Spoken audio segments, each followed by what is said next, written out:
Hello বন্ধুরা, আবার নতুন একটা রিয়াকশন ভিডিও নিয়ে আমরা দুইজন চলে এসেছি। আজকে যে ভিডিওটা হতে চলেছে খুবই একটা ভালো ভিডিও। মানে যেই বক্তার ভিডিওটা নিয়ে চলে এসেছি সে হচ্ছে মিজানুর রহমান আজারি। তার ভিডিও নিয়ে আমরা দুইজন একটা নতুন ভিডিও নিয়ে রিয়াকশন দেবো। ভিডিওটা অত্যন্ত খুবই ভালো ভিডিও, একদম খুবই ভালো ভিডিও। তাই জন্য আমরা দুজন রিয়াকশন দেবো। যে আজ ভিডিও কোন ভিডিওটা নিয়ে রিয়াকশন দেবো সেটা বলছি। যে বিশ্বনবী মোহাম্মদ মেরাজের ঘটনা, মানে বিশ্বনবী মোহাম্মদের যে মেরাজের কি ঘটনা ঘটেছিল সেইটা সম্বন্ধে আপনাদের কাছে সমস্ত কিছু রিয়াকশন ধরে তুলবো। তো বক্তা হচ্ছে মিজানুর রহমান আজারি, কি বললেন সেই সম্পর্কে নিয়ে কিছু আলোচনা করব।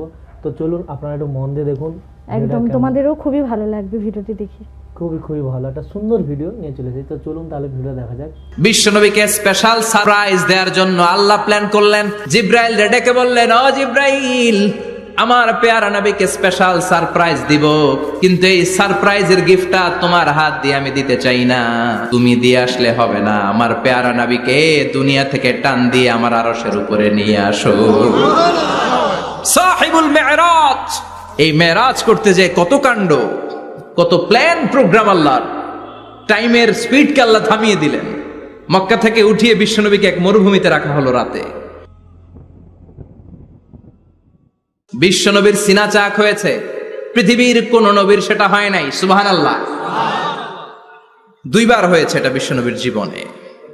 হালিমাতুস সাদিয়ার বাড়িতে যখন দুধ পান করতে গিয়েছিল তখন হয়েছিল, আবার মেরাজের রাতে হয়েছিল। উম্মে হানির ঘর থেকে চলে সাইয়েদনা জিব্রাইল বিশ্বনবীকে হাতিমে কাবায় শুইয়ে দিলেন। এরপর গলার নিচ থেকে শুরু করে নাভি পর্যন্ত বুকটা কেটে ফেললেন। বিশ্বনবীর হৃদয়টাকে বের করলেন, জামজামের পানি দিয়ে ধৌত করলেন, আবার পেটের ভেতরে হৃদয়টাকে ঢুকিয়ে দিলেন। দিস ইজ কল্ড শাক্কে সাদার। উর্দু ফার্সিতে বলে সিনা চাক, ইংরেজিতে বলে ওপেন হার্ট সার্জারি। সুবহানাল্লাহ পড়বেন না? আমাদের অনেকের ওপেন হার্ট সার্জারি হয় না, গলা থেকে নাভি পর্যন্ত কাটা, সেলাই করে দিলে আবার বাঁচে। এটা বিশ্বনবীর সিনা চাক থেকে আবিষ্কার হয়েছে। পড়েন আল্লাহু আকবার। যে সমস্ত সাহাবারা বিশ্বনবীকে খালি গায়ে দেখেছে, উদম গায়ে দেখেছে, তারা বর্ণনা করেছে দুইটা কাপড় মাঝখান দিয়ে সেলাই করলে যেমনি দাগ দেখা যায়, আমরা বিশ্বনবীর গলা থেকে নাভি পর্যন্ত এরকম সেলাইয়ের দাগ দেখতে পেয়েছি। শাক্কুস সাদার, special status of the last Messenger Muhammad সাল্লাল্লাহু। আর কোন নবীকে আল্লাহ এটা দেয় নাই। খুশি না বেজা? আবার উনি হলেন সাহিবুল মেরাজ। উনার মেরাজ হয়েছে, আর কোন নবীর হয়েছে নাকি? কথা বলেন। বিশ্বনবীর হৃদয়টা বড় ভাঙা। কলিজার টুকরা স্ত্রী খাদিজা নাই, যাকে সবচেয়ে ভালোবাসতেন, সবচেয়ে প্যার করতেন, যাকে মাহাব্বাত করতেন। এবং সাইয়েদাতুনা খাদিজার জন্য বিশ্বনবী মা আয়েশাকে ধমকও দিয়েছেন। সাইয়েদাতুনা খাদিজার কথা যখন বিশ্বনবী বলে বেড়ায় মা আয়েশার কাছে, খাদিজার কথা বললে মা আয়েশা বলতেন, ও নবী, কোন জাহিলি যুগে এক বুড়ি মহিলার সাথে আপনার বিয়ে হয়েছিল, মরে গিয়েছে, কবরে শুয়ে আছে। ওই মহিলার পরে কত সুন্দরী সুন্দরী নারীরা আমরা আপনার ঘরে আসলাম, তারপরে ওই বুড়ির কথা আমাদেরকে বলেন কেন? ওই বুড়ির কথা শোনান কেন? বিশ্বনবী রেগে গেলেন। সাইয়েদাতুনা খাদিজাকে বুড়ি বলার কারণে বিশ্বনবী মা আয়েশার চোয়ালটা এইভাবে চেপে ধরেছে। কোনদিন স্ত্রীর গায়ে হাত তোলেননি, শুধু এই একবার খাদিজাকে বুড়ি বলার কারণে মা আয়েশার থুতনি চেপে ধরেছিলেন। আল্লাহু আকবার। আবার বিশ্বনবী বলতেন, রুজিকতু হুব্বাহা, খাদিজার ভালোবাসা আল্লাহ আমার হৃদয়ে ঢুকিয়ে দিয়েছে।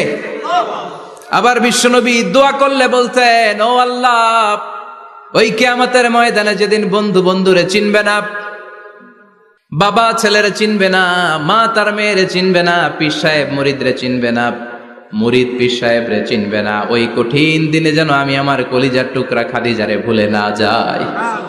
ওই কঠিন দিনে আমি যেন আমার খাদিজারে চিনতে পারি। সুবহানাল্লাহ। তার মানে ভালোবাসা বেশি না কম?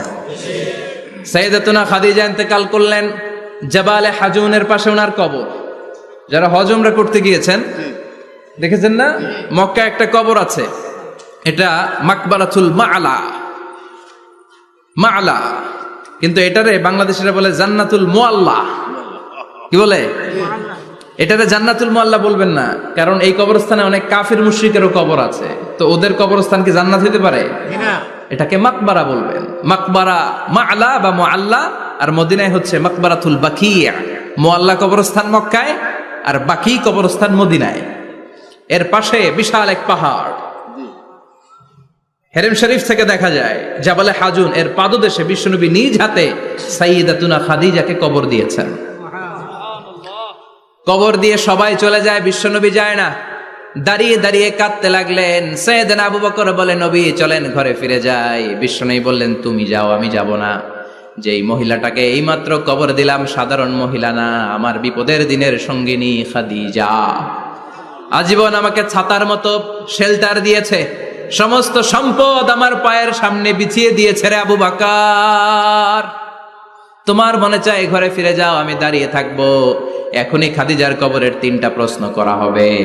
আমি খাদিজার পক্ষ থেকে 3টা প্রশ্নের জবাব দিয়ে তারপরে ঘরে ফিরে যাব রে আবু বকর। কি প্যার করতেন। সাইয়্যিদাতুনা খাদিজা ইন্তেকাল করলেন, চাচা আবু তালেব ইন্তেকাল করল। দাওয়াত দেওয়ার জন্য বিশ্বনবী ওই তায়েফের ময়দানে গেলেন। তায়েফের ছেলেরাও পাথর মেরে বিশ্বনবীর দেহটারে ঝাঁঝরা করে দিল। বলেন ঠিক কি না? খেয়ে না খেয়ে দিন প্রচারের কাজে নিজেকে দিয়েছ বিলিয়ে। তায়েফের কাফিরেরা চিনল না সে আলো, দুষ্ট ছেলেদের পিছু দিল লেলিয়ে। পাথরের আঘাতে ক্ষত বিক্ষত হয়ে সারা শরীর থেকে রক্ত ঝরে। হে রাসূল তোমাকে ভুলি আমি কেমন করে, হে রাসূল তোমাকে ভুলি আমি কেমন করে। ঠিক কি না? খাদিজা নাই, আবু তালেব নাই। তায়েফে যে মার খেয়ে আসলেন, অন্তরটা একেবারে ভাঙা, আর মন বসে না, কিচ্ছু ভাল লাগে না। বিশ্বনবীর মনের ভেতরে হাহাকার। বিশ্বনবীর মনে হলো ডানে বায়ে দুনিয়ায় আমার মনে হয় কেউ নাই। বিশ্বনবী দুনিয়ায় বসে কষ্ট পায়, আরশের উপর থেকে এগুলো দেখে কে? আল্লাহ। আল্লাহ প্ল্যান করছেন কেমন করে আমার বন্ধুর মনটারে ভালো করা যায়। বিশ্বনবীকে স্পেশাল সারপ্রাইজ দেওয়ার জন্য আল্লাহ প্ল্যান করলেন। জিব্রাইল ডেকে বললেন, ও জিব্রাইল, আমার পেয়ারা নবীকে স্পেশাল সারপ্রাইজ দিব, কিন্তু এই সারপ্রাইজের গিফটটা তোমার হাত দিয়ে আমি দিতে চাই না, তুমি দিয়ে আসলে হবে না। আমার পেয়ারা নবীকে দুনিয়া থেকে টান দিয়ে আমার আরশের উপরে নিয়ে আসো।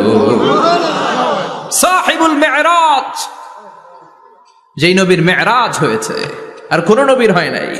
এই মেরাজ করতে যে কত কাণ্ড, কত প্ল্যান প্রোগ্রাম আল্লাহর। টাইমের স্পিডকে আল্লাহ থামিয়ে দিলেন। মক্কা থেকে উঠিয়ে বিশ্বনবীকে এক মরুভূমিতে রাখা হলো রাতে। বললেন দোয়া করেন। দোয়া করে বিশ্বনবী বললেন, ভাই জিবরাইল, এটা কোন জায়গা, কোথায় দোয়া করব? সাইয়েদনা জিবরাইল বলেন, নবী কিছুদিন পরে এই জায়গায় আপনি হিজরত করে আসবেন, এই জায়গার নাম ইয়াসরিব, মদিনা। দোয়া করলেন। আবার সেখান থেকে তুলে এক পাহাড়ে রাখা হলো, নবী দোয়া করেন। দোয়া করে নবী বললেন, এটা কোন পাহাড়? অন্ধকার, আমি তো কিছু চিনি না। সাইয়েদনা জিবরাইল বললেন, নবী এটা সাধারণ পাহাড় নয়, এই পাহাড়ের কথা আল্লাহ কোরআনে বলেছেন, এই পাহাড়ের কসম আল্লাহ কোরআনে খেয়েছেন। এই পাহাড়টা হলো আপনার ভাই মুসার পাহাড়, তুর পাহাড়। তুর পাহাড়ে তিনি দোয়া করলেন। কত কিছু করে বিশ্বনবীকে আল্লাহর আরশে নিয়ে যাওয়া হলো। সাহিবুল মেরাজ। বিশ্বনবী ছাড়া আর কোন নবীর কি এরকম মেরাজ হয়েছে? সবাই বলেন হয়েছে। এরপর উনি হলেন সাহিবুস শাফা, শাফাতের মালিক। বিশ্বনবী ছাড়া কিয়ামতের ময়দানে কেউ আমাদের জন্য সুপারিশ করতে পারবে না। পাগল হয়ে যাব আমরা। সূর্যটা মাথার কাছে, ক্ষুধায় তৃষ্ণায় জিহ্বাটা কুকুরের মতো বের হয়ে ঝুলতে থাকবে। মাথার মগজগুলো গলে গলে নাকের ছিদ্র দিয়ে, কানের ছিদ্র দিয়ে বেয়ে বেয়ে পড়তে থাকবে। বাবা ছেলের দেখলে দিবে দৌড়, বলবে চিনি না, ইয়া নাফসি, আল্লাহ আমারে বাঁচাও। ঠিক কিনা? পীর সাহেব মুরিদ রে বলবে চিনি না, মুরিদ পীর সাহেব রে বলবে চিনি না, ভাই ভাই রে চিনবে না।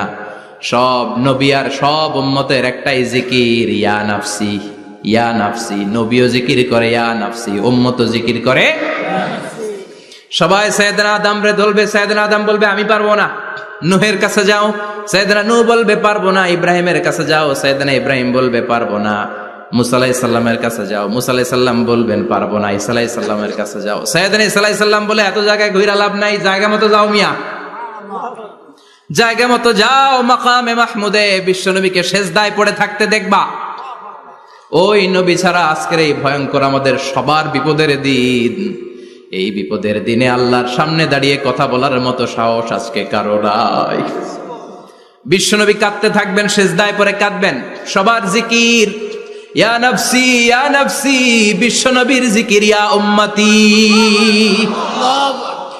কাঁদতে কাঁদতে নবী আমার বেহুশ, সবাই বিশ্বনবীর চারদিকে দাঁড়িয়ে থাকবে গোল হয়ে, আমার নবী মাকামে মাহমুদে সেজদায় পড়ে থাকবে। বিশ্বনবীর কান্না দেখে আল্লাহর সহ্য হবে না। আল্লাহ বলবে, না নবী ইরফা রাসাক, মাথা উঠান, আর সইতে পারি না, সাল তোতা, এবার চান, কি লাগবে আপনার, সব দেব। ওয়াশফা তুশাফা, যার জন্য সুপারিশ করবেন তাকেই জান্নাত দিয়ে দেব। বিশ্বনবী বলেন, লিকুল্লি নাবিয়িন দাওয়া মুস্তাজাবা, সব নবীর দুনিয়াতে একটা স্পেশাল দোয়া ছিল, এটাকে বলে দাওয়া মুস্তাজাবা। এই দোয়াটা করলেই কবুল করে নিয়েছে কে? সব নবীর ওই দোয়াটা দুনিয়াতেই করেছেন, শুধুমাত্র কেবলমাত্র বিশ্বনবী তার স্পেশাল দোয়াটা আজ পর্যন্ত, এখন পর্যন্ত করে নাই। বিশ্বনবী বলেন, ওয়া ইন্নী আখতাবিউ দাওয়াতি শাফাআতান লি উম্মতি ইয়াউমাল কিয়ামাহ, আমি আমার দোয়াটা, আমি আমার স্পেশাল সাপ্লিকেশনটা কিয়ামতের দিন, কঠিন মুসিবতের কালে তোমরা যখন বিপদে পড়ে যাবা, আমার স্পেশাল দোয়াটা ওই দিন করে আমি তোমাদের সুপারিশ করে জান্নাতে পাঠায়া দেব। সাহিবুশ শাফা, বিশ্বনবী ছাড়া কথা বলার মতো ক্ষমতা, স্পর্ধা, সাহস সেদিন কারো থাকবে না। চিৎকার করে বলেন ঠিক কি না? বিশ্বনবীর ভালোবাসা যেন আমরা অন্তরে রাখতে পারি, তুমি তৌফিক দাও। বিশ্বনবীর অনুসরণ এবং ভালোবাসা ছাড়া আল্লাহকে পাওয়া যাবে? আল্লাহকে যে পাইতে চায় হাজরাতের অনুসরণে, আরশ কুরসি লৌহ। তো বিশ্বনবী মোহাম্মদের যে সমস্ত ঘটনা জানতে পারলাম, তো ভিডিওটা অত্যন্ত খুবই ভালো ভিডিও হয়েছে। মিজানুর রহমান বিশ্বনবী সম্পর্কে যে সমস্ত ঘটনাগুলো, খুবই খুবই একটা মজাদার ঘটনা, খুবই ভালো লাগলো, না কি বলো? হ্যাঁ হ্যাঁ একদম। এবং বলতে চাইছি, ভিডিওটা যদি ভালো লাগে লাইক, শেয়ার, কমেন্ট